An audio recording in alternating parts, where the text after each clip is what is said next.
voided water.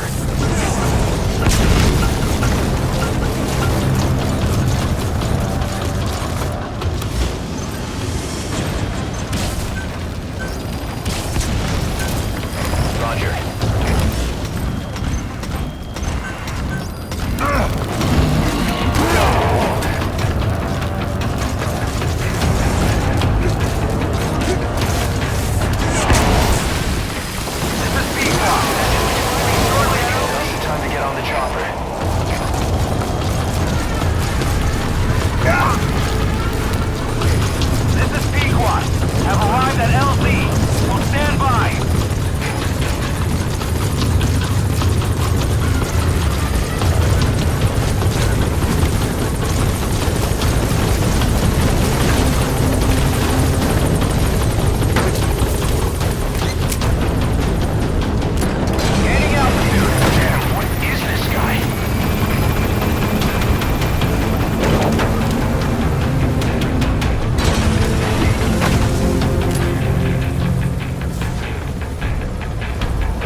Mission complete.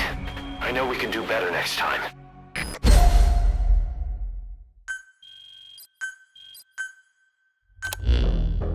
Skullface. So he was in Africa after all. Working behind the scenes. Even that man on fire at his beck and call. But what the hell was going on at the Devil's House? Earphones embedded in people's throats. Tapes playing voices. And those lumps on their chests. They looked like the ones on the bodies at the oil field. The man on fire burned everything to the ground. But we were recording audio the whole time you were there. We'll conduct a thorough analysis of it.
CFA outpost. It appears he's involved with nuclear weapons development in the area. My hunch is that this guy is somehow connected to Cypher. I've got no proof, but we know Skullface is working through PFs in the region. Anyway, it just so happens a job connected to this inspection has come in. Take a look at your iDroid.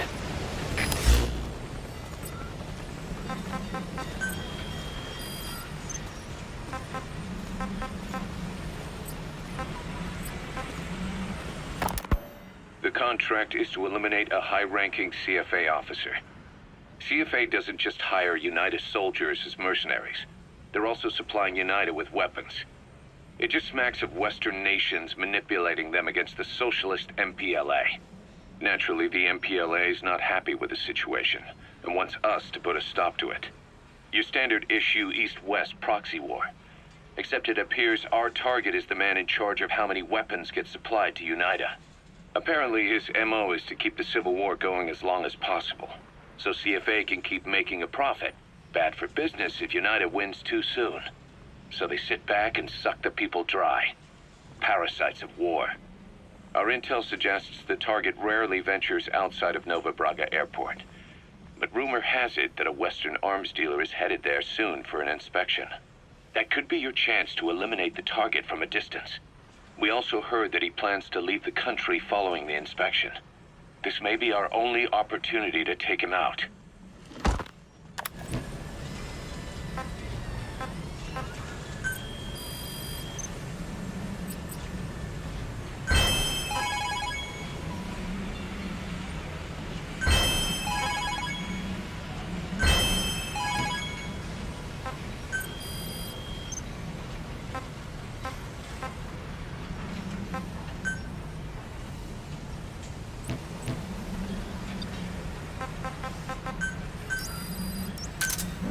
Roger. This is Pequod. Arriving shortly at LZ.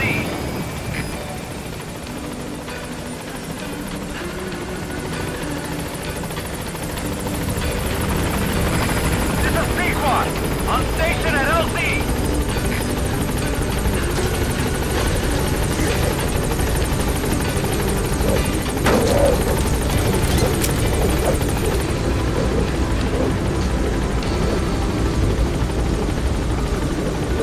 Gaining altitude.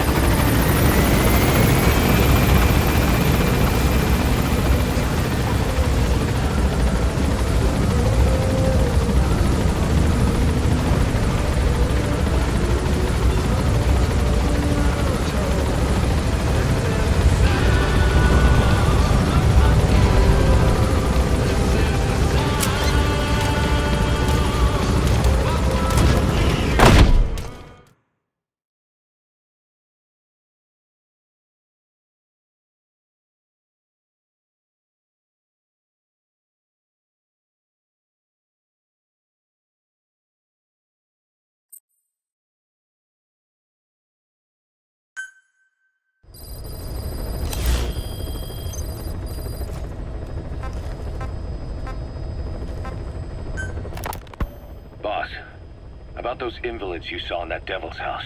Poor bastards. All strapped down to the beds, with those lumps on their chest. The medical staff tell me they were probably a type of cyst. Cysts can get that big. In some cases, yes. But supposing they're a kind of atheroma forming on the surface of the skin, the size is just too big, and the appearance is all wrong. In the end, the medical team were at a loss. Those lumps were like nothing they'd ever seen. The fluid you said you got on your prosthesis when you touched one was burned off in the fighting, and the factory burned down too. None of the tests we did once you were back at the base revealed a pathogen that could have caused them. Meaning we don't have a single sample to work with. Everything went up in flames. What worries the medical team most is whether it's contagious. Whether there's a chance we could end up like that. And? Mother Base's sanitation control has always been strict. After all, war is great at transporting diseases. For the time being, at least, there's no sign of contagion or any symptoms that could be related. One more thing. About the surgery that had been performed on the people in the Devil's House. Yeah, You said that their throats were cut open, with an acoustic tube pushed inside? right. The tubes were hooked up to tape recorders playing some kind of audio. Well, we picked up some of that audio through your radio transmissions and recorded it here. The intel team has been working on analyzing the communications log. What have they found? There's nothing tying the contents together. We've got a report on 3 deaths in a car accident on the autoroute near Marseille. Protests outside the Libyan embassy in London, a press conference with the former Prime Minister of Sweden, a 4-month-old weather forecast for Balikpapan, and then commercials for appliances, cough syrup, and TV dinners. Assuming they're not all staged, they come off as recordings of your average public broadcasts. Public broadcasts? Just radio and TV signals? Yes, and from all over the world. We're looking into whether they're genuine or not, just to be sure. What else? A speech that sounds like it was recorded out on the street, and people chatting about how this year's tomato crop did.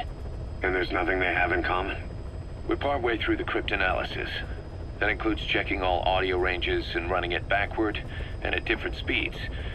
Then there's vocabulary breakdown for political suggestions, ideological comment points. But I don't think it's gonna get us anywhere. Where were the recordings made? There's nothing linking them from that angle either. Just like you reported, we've detected virtually every major language there is. French, German, Italian, Spanish, including South American accents. Then there's Russian, Hindi, Arabic, Portuguese, Mandarin, Cantonese, Japanese. They're nothing if not thorough. Well, I don't know if we've got them all covered. Ignoring the ones that have gone extinct, supposedly over 5,000 languages exist today. Besides, English isn't one of the ones we picked up. Really? English? I know. Only 5% of the world's population is a native English speaker. But when you factor in those who've acquired it as a second language, nearly 1/3 of the people speak it. The world's dominant lingua franca. You gotta figure they had it somewhere among all the languages in that place. No English. Bear in mind, we didn't hear everything that was played in that room. We couldn't isolate the more distant sounds due to static and the program could have been set to change every day. In a nutshell, for reasons unknown, people in that room with a common medical condition were made to listen to recordings in languages from around the world. It's not clear how the growths on their chests fit into it. It could have been treatment for them, or maybe an experiment of some kind. I'm guessing one person knows. Yeah, Skullface. He was there. The only thing we can say for sure is that he's involved.